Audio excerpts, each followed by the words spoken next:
I'm Ray Garcia with Pinal County Public Works. I'm just here to explain and show you our sandbagging process in case you're in need of sandbags. We have 8 different sandbagging locations. Pinal County does provide the clean sand, the bags themselves, and we also have this sandbagging machine that we allow our residents to utilize if needed.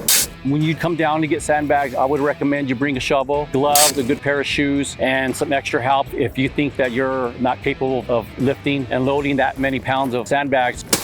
If you do come down to one of our stations, they are going to be marked. We have a sign here, so look for this sign. Most of our sites will have a toolbox. Inside that toolbox, you'll find a pretty good amount of sandbags that you guys can utilize. We try to tell our residents, please take 25 per household. We have a fresh pile of sand. We have our sandbagging machine. Like I said, you might want to bring a shovel. So now I'm going to do a little demonstration on how to utilize our sandbagger. As you can see, we have 4 different chutes, and these chutes actually have a foot pedal down here. Once you get your bag set underneath the chute, you just step on it and it fills it up. You want to fill these sandbags halfway because you want to leave a little bit of room to let the sand move. When you set them around the doors or your garage, the sand can lay flat. So what you're going to do is you're going to make sure that you put your bag under the chute. Kind of want to fold the top up a little bit, and you're going to just slowly push the foot pedal.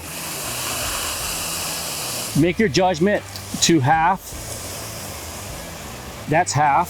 So once your sandbag's filled, you just want to do a little easy tie. When you're tying your sandbag, you really don't want to tie it down too much. Tying your sandbag is only utilized for transporting the sandbag to your location. Once our sandbagging machine is empty, the residents may have to use just a shovel. So what you're going to do is you're just going to get a sandbag here. You're going to roll it down a couple rows, kind of make it stiff, and then put a little bit of sand in it and just, continue to fill it halfway to where you think it's halfway.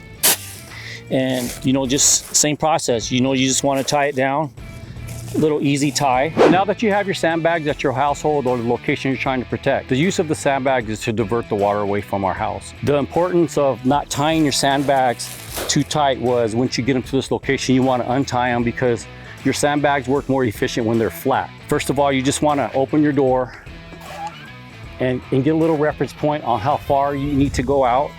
And then we start from there. So once you got that reference point, which we do, we can go ahead and start stacking them. You want to untie them, kind of flatten your sand out. You don't want to stack these uniform like one on top of each other. You kind of want to stack them like a block pattern. Right here you have 2 sandbags that are separated and they're offset. So what you want to do is you want to put your sandbag right over that line where these 2 meet. When you're putting this bag on top of this bag, you got to make sure that this flap is covered with this bag. So here we go.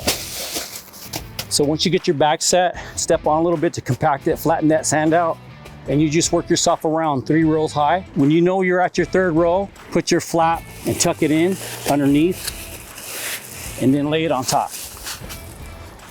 All the way around. And there you created a levee to protect the water from going in your house, but at the same time, it allows you to get out in case you need to in an emergency. Say this is a doorway that you're not going to utilize, put them across the bottom of your door to keep the water from coming in. So that is our sandbag process. If you have any questions or need assistance, please reach out to us or go to our website.